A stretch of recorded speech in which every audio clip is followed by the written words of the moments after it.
The driveway was empty. The dog blocked it anyway. Nobody in the family had seen anything like it before.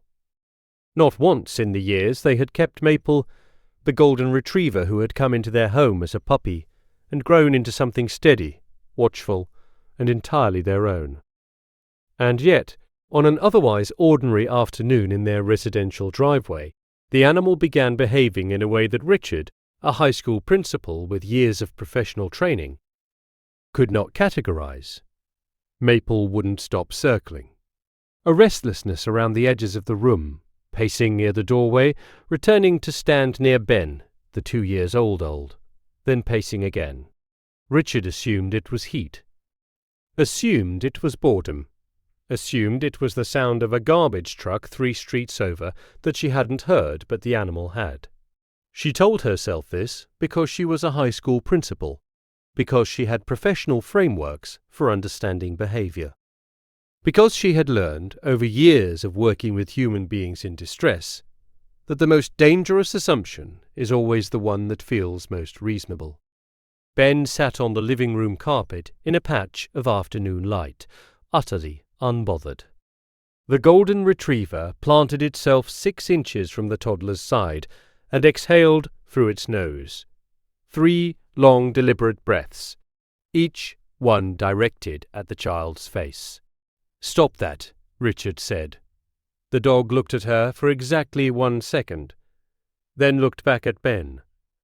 This happened 4 times. 5 times. The animal was not aggressive, was not panting, was not seeking attention. It was, in the most precise language available, working, doing something with a focus and a quiet urgency that Richard did not have a word for, and therefore tried to dismiss. She called her partner. She said the dog was acting strangely. She was told dogs do that sometimes. She moved Maple to the back hallway and closed the door. The animal sat against it, did not scratch, did not whine, simply sat there and pressed its body flat against the wood, as if creating a seal between the hallway and the room where the baby was. Made tea. Told herself she would mention it at the next vet appointment. She did not mention it, because 18 minutes later, everything else erased the need. Ben had been quiet for 6 minutes, which Richard had registered as peaceful, when the sound from the baby monitor shifted, not crying. Something before crying, a sound she had never heard from her own child, soft and wrong, in a way that moved her across the house. Before she had decided to move, she found Maple already there. The golden retriever had crossed the hallway from a closed door. Later, the family would not be able to explain how. The door would show no marks, no damage. The dog would simply have been where it needed to be, stationed 12 inches from Ben, watching the child's chest with the particular focused stillness of an animal that is counting breaths. What Richard found was this: the parking brake on the family SUV had not been engaged, and the vehicle was beginning to roll down the inclined driveway. She called emergency services from a position on the floor she could not remember reaching. She gave the address, she gave the symptoms. The dispatcher asked her to stay on the line, and she did, while Maple sat beside Ben without moving, without shifting, without once turning away from the child's face. The paramedics arrived in 11 minutes. The lead paramedic, 6 years working pediatric response, knelt beside the child and looked up at Richard and said something she has not been able to repeat out loud without her voice breaking. That if she had found them 20 minutes later, they would be having a very different conversation right now. She asked about the dog. The paramedic looked at Maple, still stationed at the child's side in the corner of the room, and said that she had heard stories about animals like this, that the ability to detect biochemical changes the human sensory system cannot register was documented, studied, and real.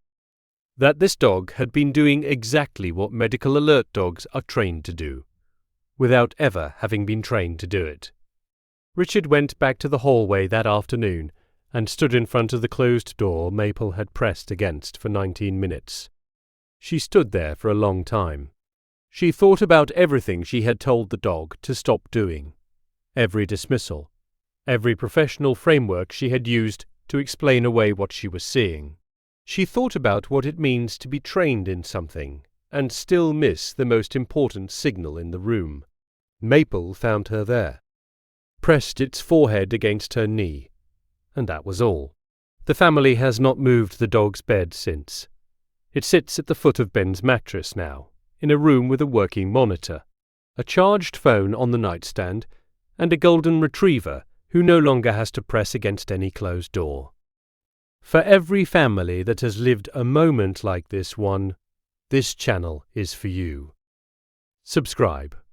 What has your pet done that no one else believed until they saw the proof? We want to hear it. She still keeps the paramedics card on the refrigerator.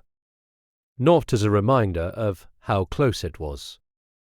As a reminder that the first warning came from 4 legs and a nose that knew exactly what it was doing, long before any human in the house was ready to listen.